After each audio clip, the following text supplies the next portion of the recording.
आरजीकर अस्पताल में वित्तीय गड़बड़ी की जांच के लिए बाकायदा एसआईटी गठित की गई है, जिसका हम अभी जिक्र कर रहे थे। संदीप घोष से संबंधित मामलों की ये जांच करेगी।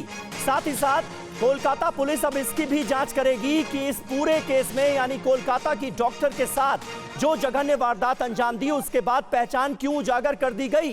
संदीप घोष के खिलाफ यह मामला भी दर्ज हुआ है और भ्रष्टाचार का जो मामला है, जो फाइल है, वो भी खुलती नजर आ रही है। कुमार कुंदन हमारे संवाददाता इस वक्त हमारे साथ मौजूद हैं। कुमार, इसे लेकर क्या अपडेट अब सामने आ रही है? संदीप घोष के जो पुराने केसेस हैं उनकी भी फाइल खुलती नजर आ रही है, अब उसकी भी जांच होगी। इसके पीछे का मोटिव क्या नजर आ रहा है, और फिर अगर पहले से इस तरह के केसेस थे तो जांच के लिए इतना इंतजार क्यों किया जा रहा था? समीर, अगर स्पष्ट शब्दों में कहें तो सरकार अपनी खाल बचाने की कोशिश कर रही है। आप जरा सोचिए, 2021 से जो शख्स प्रिंसिपल था और उसके आने के बाद से तमाम तरह की गड़बड़ियां शुरू हुई हैं, जिसको लेकर समय समय पर लोग सवाल भी उठाते रहे हैं, लेकिन सरकार ने किसी भी सवाल पर कोई जवाब नहीं दिया और कुछ भी सोचा नहीं। और अब जब मामला सीबीआई को ट्रांसफ़र हुआ है, लगातार 4 दिन से इस पूरे मामले में सवाल जवाब हो रहे हैं, उसके बाद अचानक से फाइनेंशियल इरेगुलरिटीज़ को लेकर जो है एक मामला दर्ज किया जाता है। आज सुबह देबल कुमार घोष, जो कि special secretary health and family welfare हैं गवर्नमेंट ऑफ कोलकाता, उन्होंने एक मामला दर्ज किया है फाइनेंशियल इरेगुलरिटीज़ को लेकर ताला पुलिस स्टेशन में।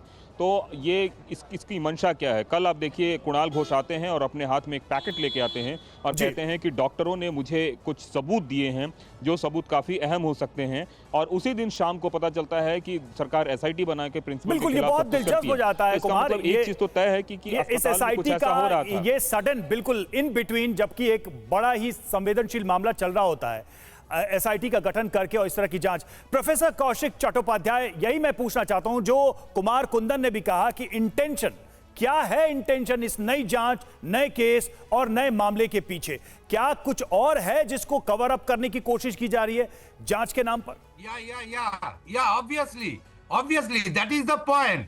When CBI investigating the case and then seat was formed to construct another case. Why?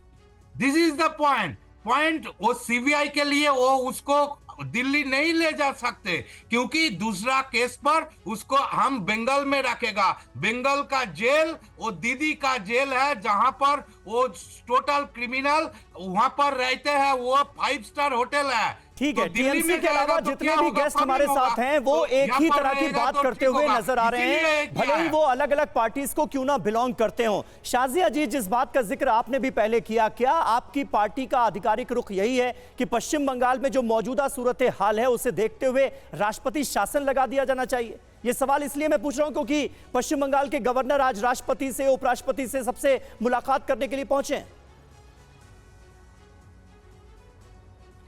Sameer जी, एक बहुत ही अजीबोगरीब और दुर्भाग्यपूर्ण स्थिति बन गई है पश्चिम बंगाल में। आप देखिए, पुलिस का पूरी तरह से अपराधीकरण है और सियासीकरण है। कोई भाई साहब अभी भी बोल रहे हैं, पुलिस का पूरी तरह से वहां पे अपराधीकरण है और सियासीकरण हो चुका है। एक नेक्सस शिकंजा बना हुआ है जिसके आगे ममता बनर्जी भी नतमस्तक हैं। यही नेक्सस उनको बार बार जिताता भी है। अगर आप देना चाहती हैं तो शासन प्रशासन के लोग शामिल हैं। जी जी, जो मेरा सवाल था राष्ट्रपति शासन को लेकर, वही पे आ रही हूं मैं, तो मुझे लगता है वही जवाब दे रही हूं मैं आपको। बिल्कुल, मुझे लगता है, मतलब मैं अपने लिए कह रही हूँ पूरे, और जितनी मैं आवाजें सुन रही हूँ कि राष्ट्रपति शासन जरूरी है, क्योंकि वहां का शासन प्रशासन पूरी तरह से ठीक है। बिल्कुल, अब देखना होगा। तो मुझे लगता है जल्द से जल्द लगना चाहिए। हमारे पास समय कम है शाजिया, माफी के साथ चाहेंगे रोकना आपको। देखिए, समय कम है, लेकिन अब नजर रहेगी कि सीबी बोस राज्यपाल क्या रिपोर्ट देते हैं और क्या कहते हैं, उस पर भी हमारी नजर रहेगी, क्योंकि पश्चिम बंगाल को लेकर हर तरह की आवाजें आ रही हैं। और इस बीच देखिए, सरकार की तरफ से एक नई जांच भी शुरू की गई, जिसका अपडेट भी हमने आपको दिया।